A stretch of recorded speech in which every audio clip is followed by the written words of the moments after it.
Indekos menjadi pilihan banyak orang saat pergi merantau untuk bekerja atau menuntut ilmu.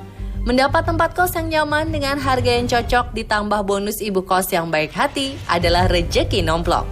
Tapi bagaimana jika tempat tinggal yang dianggap aman ternyata menyimpan teror kematian bagi penghuninya? Inilah yang terjadi di Sacramento, California, Amerika Serikat.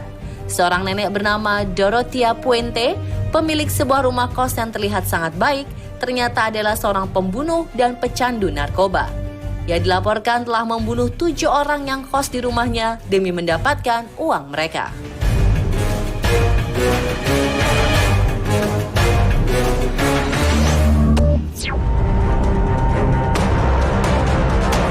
Para korban tentu tak ada yang menyangka jika nasibnya akan berakhir tragis akibat termakan rayuan manis sang ibu kos baik hati.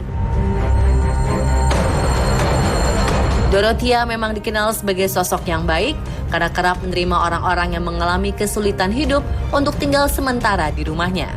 Misalnya para gelandangan yang tidak mempunyai tempat tinggal atau orang lanjut usia yang mengalami depresi.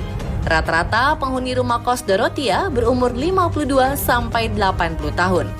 Lantas, bagaimana mungkin seorang nenek tua bisa menghabisi nyawa para penghuni kosnya?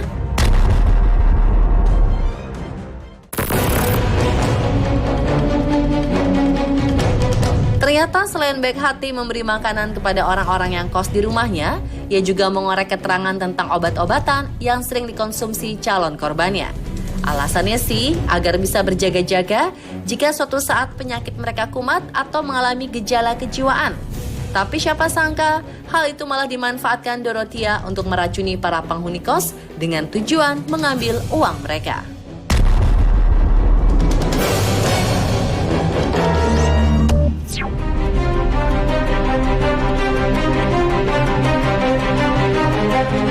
Pertanyaan pun mencuat, kok bisa ya seorang nenek tega melakukan tindakan keji hanya demi uang yang mungkin jumlahnya tidak seberapa?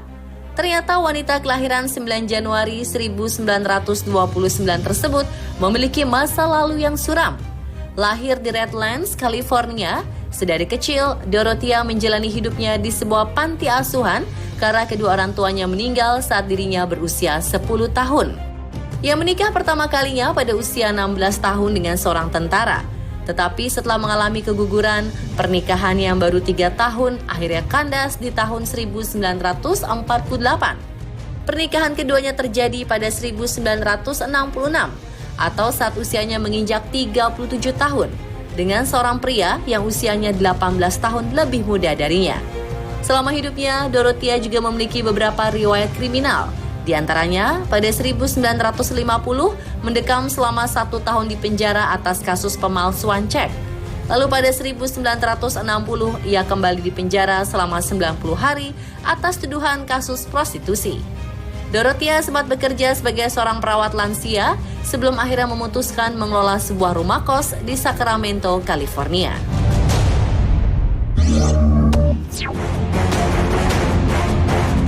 Laporan tentang hilangnya Alberto Montoya yang sedang kos di rumah Dorothea pada November 1988 menjadi awal terbongkarnya kekejian sang nenek. Dari laporan yang masuk, polisi mendatangi rumah kos Dorothea untuk melakukan penyelidikan. Saat dimintai keterangan, Dorothea mengaku bahwa sang penghuni kos yang hilang tersebut sedang pergi berlibur. Karena tidak mencurigakan saat dimintai keterangan, polisi memperbolehkan Dorothea yang meminta izin untuk keluar sebentar guna membeli kopi. Kesempatan tersebut tidak disia-siakan oleh Dorothea untuk melarikan diri dan kabur ke Los Angeles.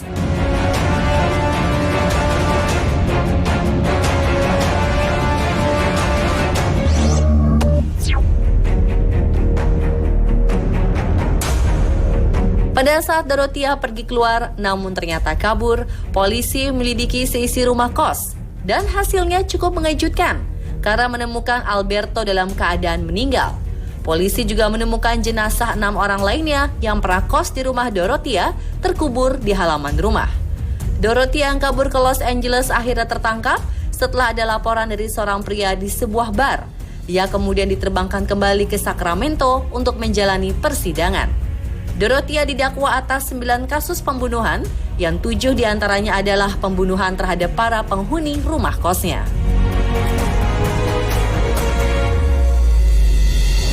Di persidangan akhirnya terungkap motivasi Dorothea tega berbuat keji.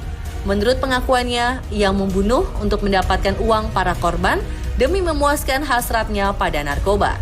Setelah menjalani pemeriksaan lebih lanjut dan persidangan yang panjang, pengadilan akhirnya menjatuhkan hukuman penjara seumur hidup kepada nenek sadis itu.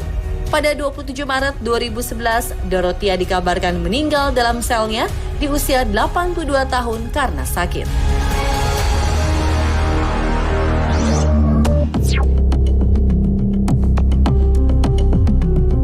Sementara itu, rumah 2 lantai milik Dorothea Puente yang jadi saksi bisu kekejian sang nenek dibeli pasangan suami istri Tom Williams dan Barbara Holmes pada 2010. Mereka membelinya seharga $215.000 atau sekitar 3 miliar rupiah. Tom dan Barbara mengaku tidak takut dan ragu saat memutuskan untuk membeli rumah Dorothea. Saat ini rumah tersebut terlihat sangat indah dan nyaman, penuh dengan kesan klasik yang kuat, termasuk kamar tidur utama.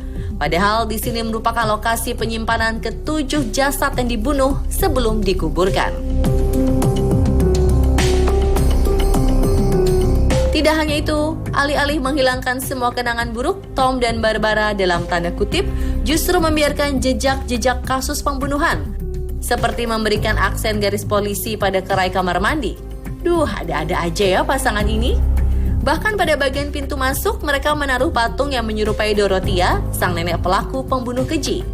Mereka juga mengizinkan bagi siapa saja yang ingin berkunjung atau menjelajahi rumah bekas pembunuhan tersebut dan menjadikannya seperti lokasi wisata. Banyak pengunjung datang karena penasaran dan juga sekedar mengabadikan beberapa foto bersama patung Dorothea. Apakah Anda juga ingin berkunjung ke tempat ini? Pemirsa, itulah kisah dari serial killer ibu kos baik hati ternyata keji versi On The Spot. Terus saksikan On The Spot untuk informasi unik, terkini, dan thriller lainnya. Pastinya hanya di Trans 7.